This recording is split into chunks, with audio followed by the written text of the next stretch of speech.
ಕೊಂಡ್ರೆ ಈ ಸಮುದಾಯಕ್ಕೆ ಮೀಸಲಾತಿ ಆಗಲಿ ಆರ್ಥಿಕವಾಗಲಿ ಸಾಮಾಜಿಕವಾಗಿ ಅನುಕೂಲ ಆಗುತ್ತೆ ಅನ್ನೋದ್ರ ಬಗ್ಗೆ ಒಂದು ಸಣ್ಣ ಚರ್ಚೆಯನ್ನು ಇವತ್ತು ಮಾಡಿದ್ದೀವಿ.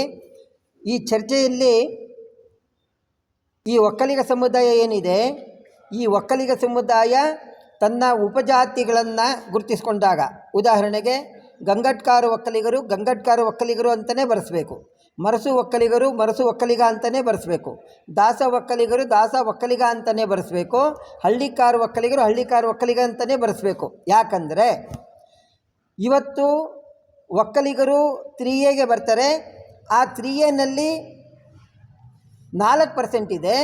ಆ 4% ಮೀಸಲಾತಿನಲ್ಲಿ ನಮಗೆ ಬೇರೆ ಬೇರೆ ಜಾತಿ, ಹೀಗೆ ಒಂದು 28-30 ಜಾತಿ, ಬೇರೆ ಬೇರೆ ಜಾತಿ, ಬಲಜಿಗರು, ಬಣಜಿಗರು, ರೆಡ್ಡಿಗಳು, ನಾಯ್ಡುಗಳು, ಹೀಗೆ ಬೇರೆ ಬೇರೆ ಜಾತಿಯವರು ಅದರಲ್ಲಿ ಗುರುತಿಸ್ಕೊಳ್ತಾ ಇದ್ದಾರೆ. ಹಾಗಾಗಿ ಆ 3Aನಲ್ಲಿ ಒಕ್ಕಲಿಗರಿಗೆ ಸಿಗ್ತಾ ಇರೋಂಥದ್ದು 2% ಮಾತ್ರ.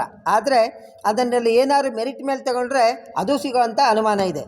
ಆದರೆ ಎಕನಾಮಿಕಲಿ ವೀಕರ್ ಸೆಕ್ಷನ್ ಏನು ಕಳೆದ 11 ವರ್ಷದಿಂದ ಇತ್ತು, ಈ ಎಕನಾಮಿಕಲಿ ವೀಕರ್ ಸೆಕ್ಷನಲ್ಲಿ EWS ಅಲ್ಲಿ 10% ಮೀಸಲಾತಿನಲ್ಲಿ ಒಕ್ಕಲಿಗರಿಗೆ ಅವಕಾಶ ಇತ್ತು. ಯಾವ್ಯಾವ ಒಕ್ಕಲಿಗರಿಗೆ ಅಂದರೆ ಗಂಗಟ್ಕಾರು ಒಕ್ಕಲಿಗರಿಗೆ, ಮರಸು ಒಕ್ಕಲಿಗರಿಗೆ, ದಾಸ ಒಕ್ಕಲಿಗರಿಗೆ, ಹಳ್ಳಿಕಾರು ಒಕ್ಕಲಿಗರಿಗೆ, ನಾಮದಾರಿ ಒಕ್ಕಲಿಗರಿಗೆ, ರೆಡ್ಡಿ ಒಕ್ಕಲಿಗರಿಗೆ, ಸರ್ಪ ಒಕ್ಕಲಿಗರಿಗೆ, ಈ 7 ಒಕ್ಕಲಿಗರಿಗೆ 10% EWS ಮೀಸಲಾತಿನಲ್ಲಿ ಅವಕಾಶ ಇತ್ತು. ಆದರೆ 11 ವರ್ಷಗಳಿಂದ ನಾವು ಅದನ್ನು ಬಳಸ್ಕೊಳ್ಳಿಕ್ಕೆ ಸಾಧ್ಯ ಆಗಿಲ್ಲ. ಕಾರಣ ಏನಪ್ಪ ಅಂತೇಳಿದ್ರೆ, ನಮ್ಮಲ್ಲಿ ಯಾರ ಹತ್ರನೂ ಉಪಜಾತಿ ಸಮೇತ ಸರ್ಟಿಫಿಕೇಟ್ ಇಲ್ಲ. ನಮ್ಮಲ್ಲಿ ಇರತಕ್ಕಂಥದ್ದೆಲ್ಲ ಬರೀ ಒಕ್ಕಲಿಗ ಸರ್ಟಿಫಿಕೇಟ್.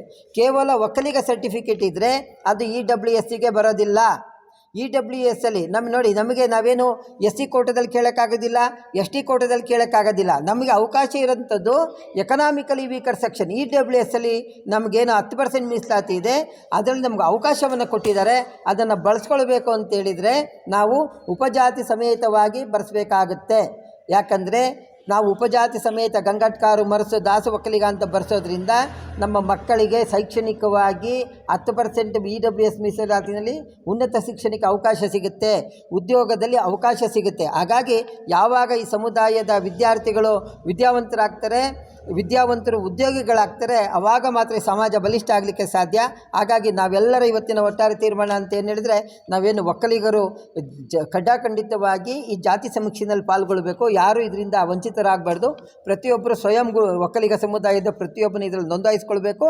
ಹಾಗೆ ಈ ಉಪಜಾತಿಯನ್ನು ಸಹ ಕಡ್ಡಾಯವಾಗಿ ಸರ್ಕಾರ ಕೊಟ್ಟಿರತಕ್ಕಂಥ ಕೋಡ್ ಬರುತ್ತೆ, ಆ ಕೋಡನ್ನೇ ಬರೆಸಿ. ಗಂಗಟ್ಕರ ಒಕ್ಕಲಿಗ ಆದರೆ ಅದಕ್ಕೊಂದು ಕೋಡ್ ಕೊಟ್ಟಿದೆ, ಅದನ್ನು ಬರೆಸಿ. ಮರಸು ಒಕ್ಕಲಿಗ ಆದರೆ ಅದಕ್ಕೊಂದು ಕೋಡ್ ಕೊಟ್ಟಿದೆ, ಅದನ್ನು ಬರೆಸಿ. ಹಾಗಾಗಿ ನಾವು ಗಂಗಟ್ಕಾರ ಅಂದ್ರೂ ಒಕ್ಕಲಿಗನೇ, ಮರಸು ಒಕ್ಕಲಿಗ ಅಂದ್ರೂ ಮರಸು ಒಕ್ಕಲಿಗನೇ, ದಾಸ ಒಕ್ಕಲಿಗ ಅಂದ್ರೂ ಸಹ ಅವನು ಒಕ್ಕಲಿಗನೇ. ನಾವೆಲ್ಲರೂ ಒಕ್ಕಲಿಗರೇ. ಆದರೆ ಮೀಸಲಾತಿ ಮತ್ತು ಸರ್ಕಾರದ ಸೌಲಭ್ಯಕ್ಕೆ ನಮ್ಮೆಲ್ಲರ ಉಪಜಾತಿಗಳನ್ನು ಗುರುತಿಸ್ಕೊಳ್ಳೋದು ಅನಿವಾರ್ಯತೆ ಇದೆ. ಹಾಗಾಗಿ ಇವತ್ತು ನಾವೆಲ್ಲರೂ ಸಹ ಜಾಗೃತರಾಗೋಣ. ಈ ಜಾತಿ ಸಮೀಕ್ಷೆಯಲ್ಲಿ ಉಪಜಾತಿಯನ್ನು ಕಡ್ಡಾಯವಾಗಿ ಗುರುತಿಸೋದ್ರ ಮುಖಾಂತರ ನಮ್ಮ ಹಕ್ಕನ್ನು ನಾವು ಪಡೆಯೋಣ ಅಂತೇಳಿ